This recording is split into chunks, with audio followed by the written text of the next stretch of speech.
Olá, boa noite. Veja nesta edição do JL2. Um médico é preso em Belém por tentativa de feminicídio depois de agredir e arrastar a namorada por cerca de 250 metros no carro. Uma operação prende no Pará suspeitos de integrar facção criminosa ligada ao crime organizado no Rio de Janeiro. Começa a operar amanhã o BRT Metropolitano, sistema de transporte que vai interligar 7 municípios com um único bilhete de ônibus. E no dia 31 de outubro em Belém, nada de truques ou travessuras. Por aqui é um cortejo de visagens que celebra o Dia das Bruxas. Agora no JL2.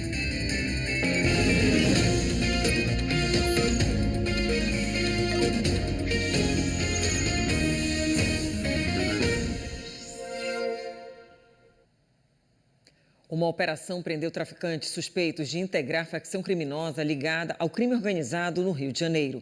As prisões foram no Pará e Santa Catarina. Eles recebiam ordem para coordenar ações violentas aqui no estado. A Justiça do Pará expediu 33 mandados de prisão preventiva contra suspeitos de integrar uma organização criminosa. A maioria foragidos do sistema prisional. Segundo os investigadores, os suspeitos recebem ordens de facções criminosas do Rio de Janeiro e ocupam posições de liderança em uma facção transnacional, coordenando ações violentas aqui no Pará. Além do poder de liderança, eles também têm o poder de execução. Como eles ocupam cargos de conselheiros de missão, que justamente recebem essas ordens e até repassam essas ordens também, para que eles possam, de fato, executar essas ações. Os alvos são apontados como responsáveis por tráfico de drogas, homicídios, extorsões e atentados contra agentes públicos. Segundo as investigações, nesta semana, o grupo disparou cerca de 40 tiros contra uma viatura da Polícia Militar. O caso foi registrado em Ananindeua, na região metropolitana de Belém. Nenhum policial se feriu.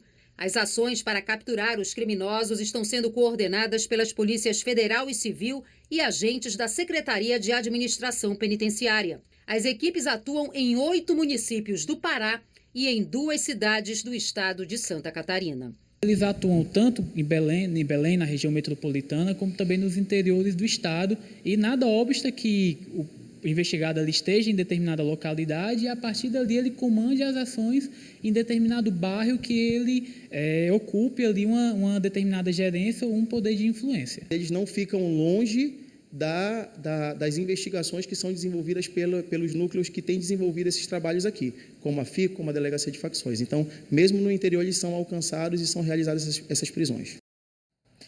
E o governo do Rio de Janeiro divulgou hoje a identidade dos paraenses mortos durante a operação na capital fluminense no início da semana. Os corpos devem ser liberados para as famílias até domingo. A repórter Poliane Guimarães está ao vivo e tem informações agora. Boa noite, Poliane. Olá, Priscila. Boa noite para você e para quem nos acompanha. A lista divulgada pela Cúpula da Segurança Pública do Rio de Janeiro identificou 99 nomes entre os 117 suspeitos mortos durante a mega operação. Segundo a Polícia Civil Fluminense, essas identificações foram feitas depois de um trabalho conjunto de troca de informações entre as polícias civis do Rio de Janeiro e do Pará. Até o momento, foi possível constatar que ao menos 13 homens são daqui do estado. Eles possuem idades entre 21 e 35 anos e são naturais de Belém, Ananindeua e Castanhal, na região metropolitana, além dos municípios de Abaetetuba, São Miguel do Pará e Ipixuna, São Miguel do Guamá, e Ipixuna do Pará. Para a polícia, todos os suspeitos comandavam direto de comunidades cariocas a atuação da facção aqui no estado. Eles eram investigados pela Justiça Paraense por envolvimento em crimes como o tráfico de drogas, associação criminosa, assassinatos, roubos e ataques a agentes de segurança pública. Durante a mega operação, considerada a mais letal na história do Rio de Janeiro, a Polícia Civil tinha o objetivo de cumprir mandados judiciais contra 32 paraenses ligados ao Comando Vermelho na Penha e no Complexo do Alemão. 5 paraenses foram presos e encaminhados para o sistema prisional do Rio de Janeiro. Todos têm um extenso histórico criminal. De acordo com as investigações, eles estavam no Rio de Janeiro para fazer um intercâmbio com criminosos que atuavam como narcotraficantes. Vamos acompanhar o que o secretário da Polícia Civil do Rio de Janeiro disse. Essa constatação de hoje aqui mostra que os complexos da Penha e do Alemão passaram a ser o QG do Comando Vermelho em nível nacional.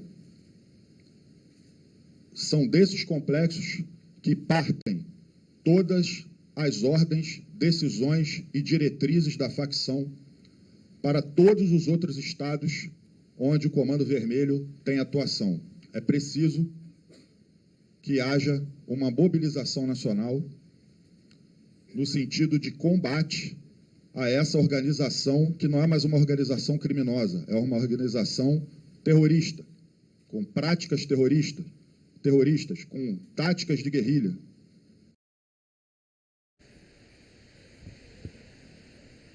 Já a Polícia Civil do Pará, que participou das investigações, disse que cabe à corporação somente o encaminhamento dos prontuários civis para a identificação dos cadáveres, que será realizada por peritos da Polícia Civil do Rio de Janeiro, e que 6 investigados foram presos e 19 morreram durante a operação. Volto com você, Priscila. Muito obrigada pelas informações ao vivo, Poliane. Um médico foi preso por tentativa de feminicídio depois de arrastar a namorada pelo lado de fora do carro por cerca de 250 metros. Segundo as investigações, ele não aceitava o fim do relacionamento. O crime foi registrado por câmeras de segurança. Nestas imagens de câmeras de monitoramento, o casal aparece discutindo na madrugada do último domingo. A vítima chega a ser empurrada 2 vezes e cai no chão. Ela tentou pegar os pertences no carro, mas ele arrancou e a arrastou em alta velocidade por 250 metros. Por este outro ângulo, ela já aparece sendo arremessada do carro no bairro Marizal. Segundo a defesa da vítima, a discussão começou porque ele estaria embriagado e ela teria tentado impedir que ele assumisse a direção do carro. Durante a discussão, ela terminou o relacionamento e ele não aceitou.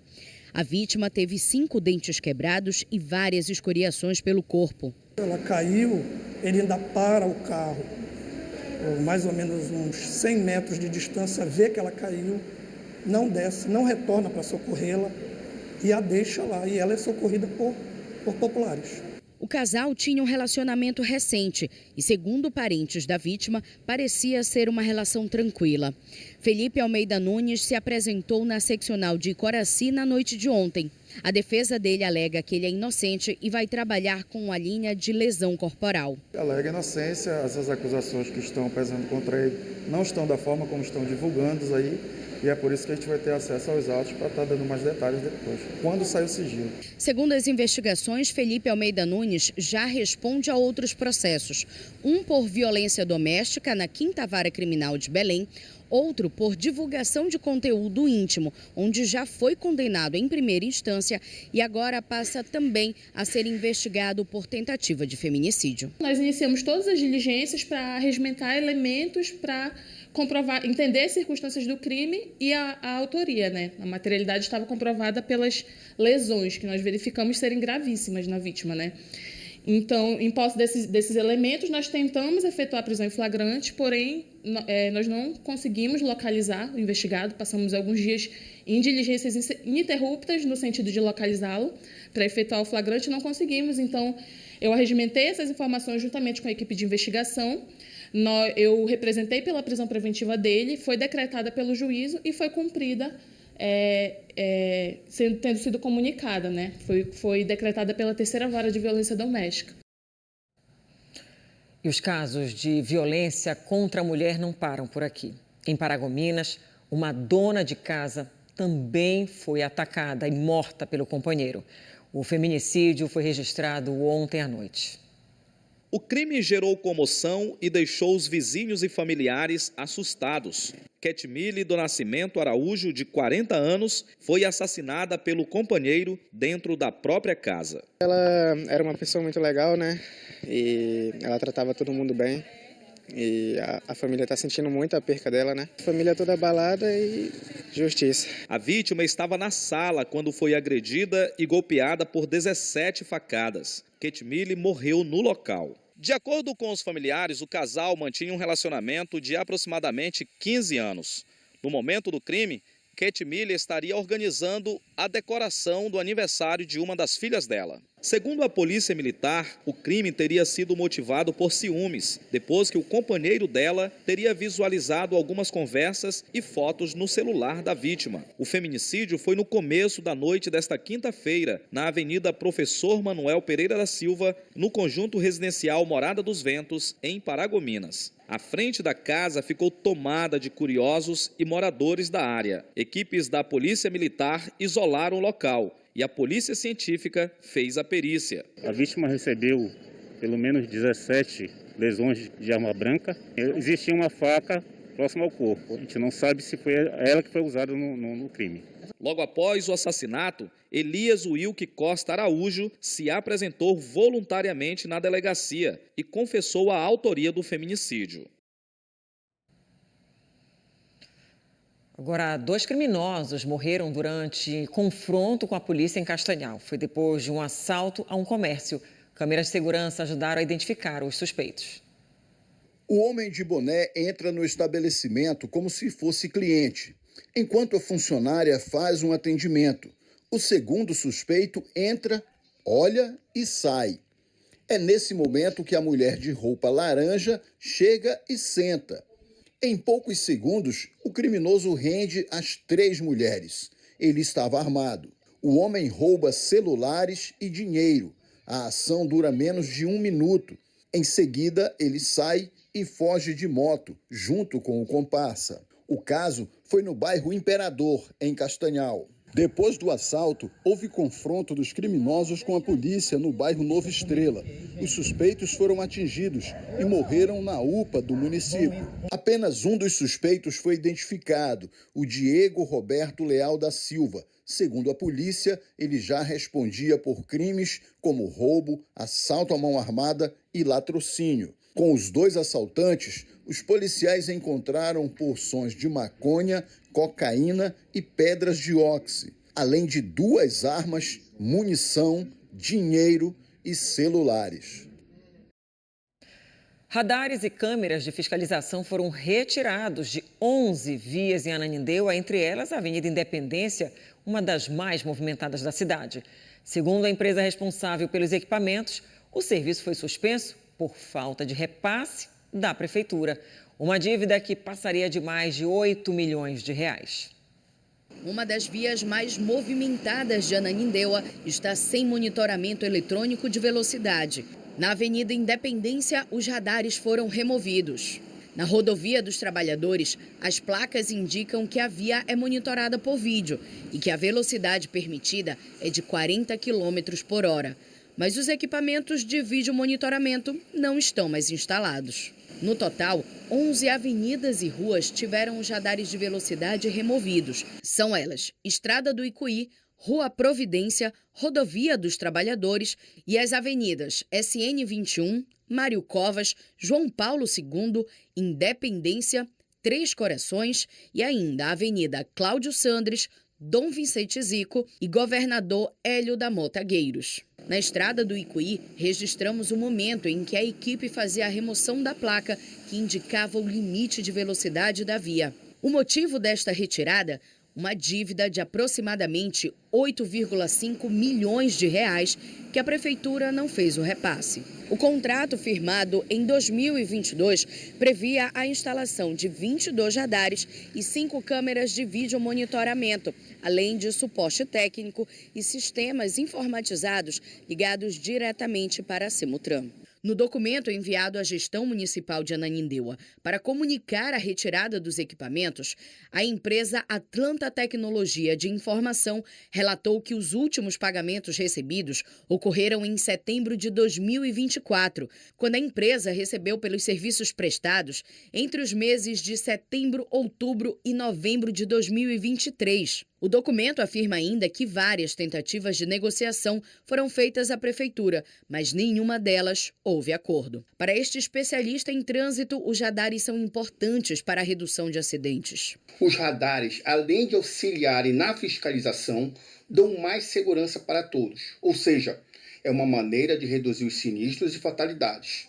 Na verdade, é uma das maneiras de conscientizar alguns condutores que ainda insistem em transitar acima da velocidade média permitida das vias. A TV Liberal procurou a Atlanta Tecnologia. Em nota, a empresa informou que não se manifesta publicamente sobre as suas relações contratuais. E nós entramos em contato com a Prefeitura de Ananindeua e ainda aguardamos um retorno.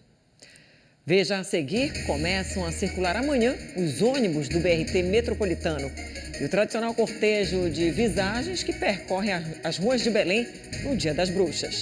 Voltamos daqui a pouco, você acompanha aqui as imagens ao vivo do trânsito na Avenida João Paulo II, 7h24.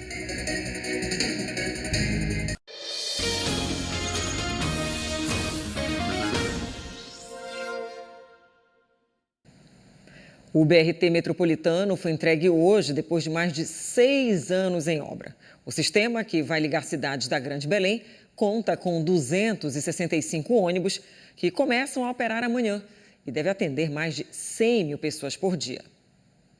O sistema conta com 265 ônibus, sendo 40 elétricos e 225 modelos Euro, que emitem até 15 vezes menos gases do efeito estufa, todos com ar-condicionado e Wi-Fi. As linhas serão divididas entre 26 alimentadoras e 10 troncais, em um corredor viário que possui 13 estações comparadas em locais estratégicos, como São Brás, Ver o Peso e o FPA. Nós faremos o que nós estamos nominando de operação assistida, para que nós possamos fazer a implementação de maneira gradativa, informando a população de como acontecerá estes serviços, para que as pessoas possam saber qual a linha do seu bairro. E aí, o ônibus de coloração azul, ela é do bairro para os terminais, aí tem um outro ônibus com outra coloração que sai dos terminais até o destino final. A expectativa é de que o serviço atenda até 3,5 milhões de passageiros por mês. Melhorias que representam um alívio para a Mariana, que diariamente se desloca para o centro de Belém. Que a gente vem a ver, parece sardinha na lata, muito imprensada, calor que a gente enfrenta. Que tipo de conforto a senhora espera ter dentro do ônibus? Um ônibus com central dentro, né? Para a gente ter mais à vontade dentro das nossas viagens que a gente tem que fazer para Belém. Espero uma viagem mais tranquila a partir de agora. Para todos nós, não é só para mim, é para todo mundo. Inicialmente, o sistema BRT Metropolitano vai aceitar o pagamento por meio de um cartão digital e também de dinheiro. O cartão, para já, vai ser validado neste aparelho e já pode ser adquirido nos postos de atendimentos dos terminais do BRT Metropolitano.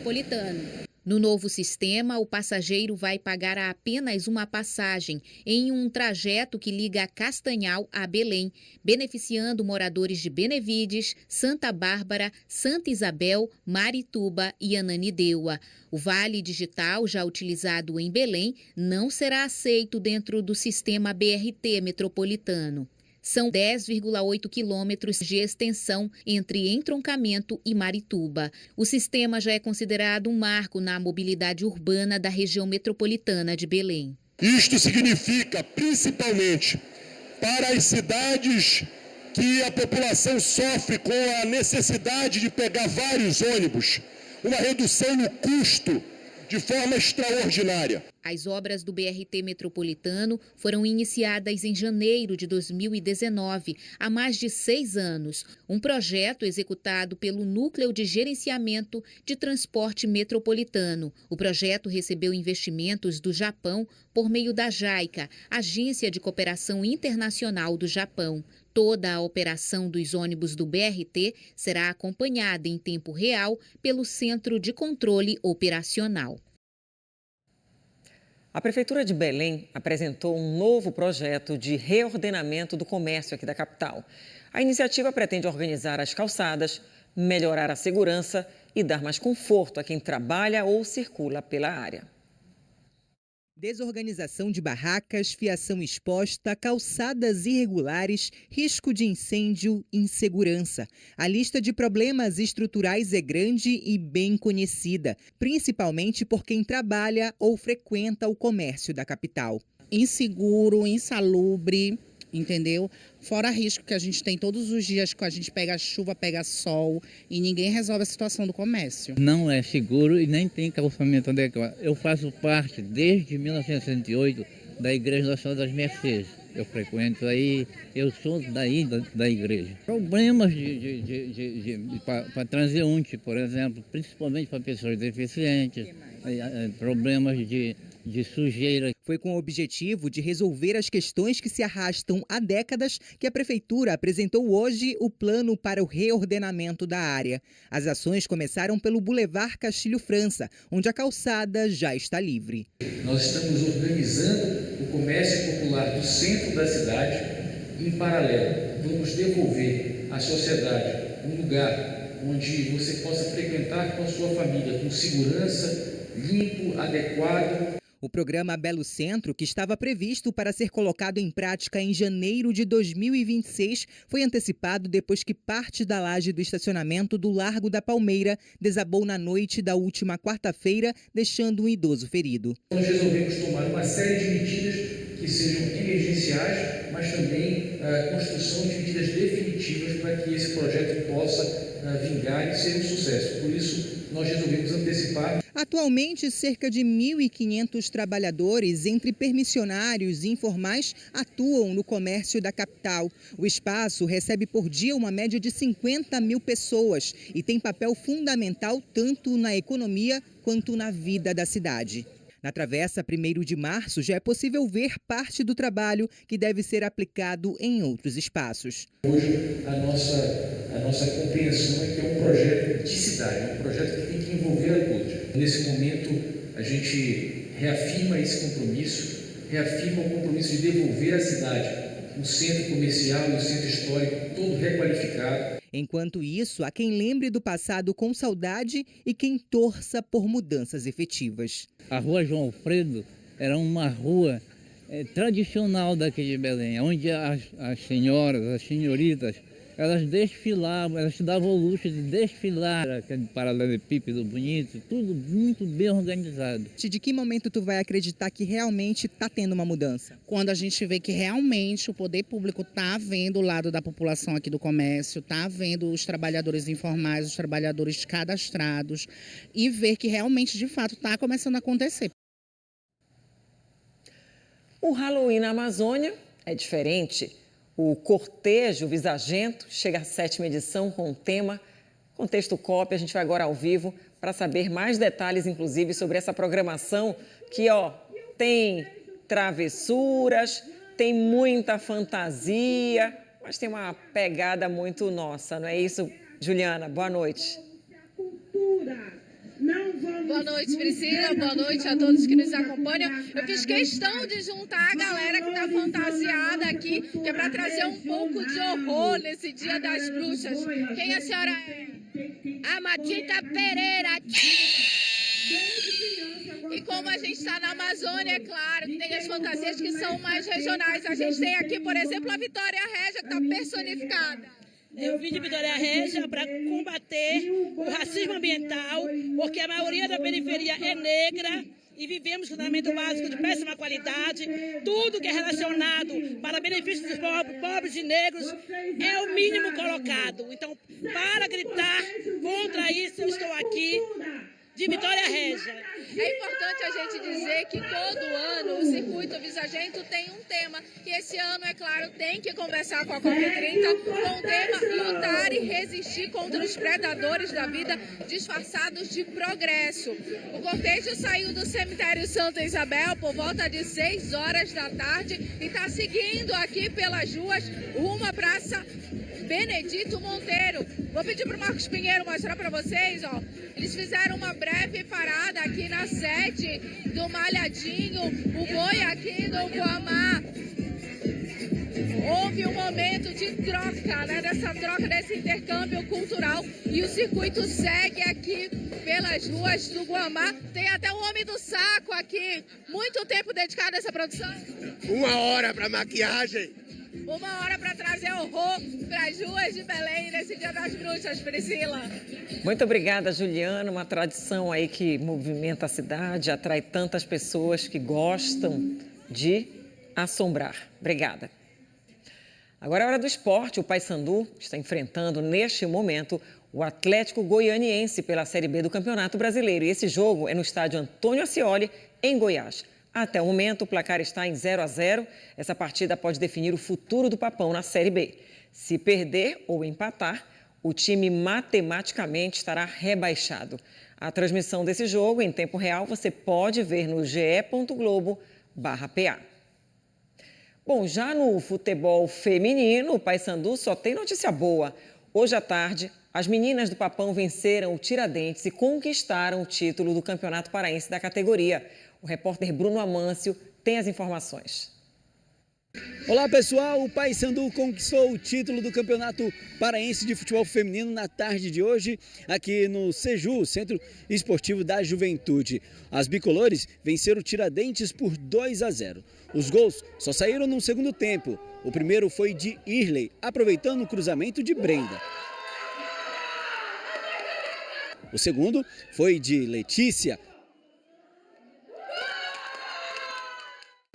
Esse título do Paysandu representa uma quebra de um jejum. A equipe bicolor não conquistava o Campeonato Paraense desde 1986. Também foi a primeira conquista estadual da Aline no comando do Papão. Ela que foi contratada em 2016 para reformular todo o futebol feminino bicolor. As meninas estão de parabéns, o nosso trabalho foi concluído hoje, né? Pensar que agora já vão comemorar e já vamos pensar na Série A2, que deve começar agora em janeiro ou em fevereiro, e já pensar em 2026. Agora o Paysandu começa a focar na próxima temporada, onde além dos campeonatos estaduais, tem também a Série A2 do Campeonato Brasileiro Feminino. É isso, um forte abraço. Parabéns para as meninas do Papão. Hoje, depois da novela Três Graças, você vai acompanhar um Globo Repórter que tem a nossa cara. A Sandra Nemberg conta pra gente. Olá, pessoal do Pará. Eu tenho um convite muito especial para vocês. Hoje, o Globo Repórter vai viajar para a ilha do Marajó. A Jalília Messias embarcou junto com a nossa equipe pelo arquipélago e vai mostrar a produção de açaí, fruto importante para a região e que recebe a ajuda tecnológica da Embrapa. Vamos saber mais sobre a história da arte marajoara, os grafismos presentes na cerâmica e em bordados, uma tradição milenar que se transformou em consciência social e ambiental. Fizemos ainda uma expedição a um sítio arqueológico com direito a um achado raro de cerâmica. E o queijo do Marajó? Ai, que vontade de experimentar, hein? Bom, vocês conhecem bem, é claro, né? E nós vamos acompanhar a produção dessa delícia. Ai, fiquei com vontade por aqui. Será uma história contada pelos próprios marajoaras. Gente que cuida e protege com muito orgulho de pertencer a essa terra. Tudo embalado, claro, ao som de muito carimbó. Será um Globo Repórter cheio de cultura e encantamento. E ó, é hoje, hein? Logo depois de Três Graças, aqui na TV Liberal. E todos nós estamos esperando você. Imperdível. Só um recadinho, amanhã a TV Liberal não vai exibir Horizonte Amazônia por causa da final da Taça das Favelas. O programa volta no próximo sábado, 8 de novembro. A edição de hoje fica por aqui. Obrigada pela companhia. Ótima noite de sexta e excelente fim de semana. A gente se vê amanhã no JL1. Até lá.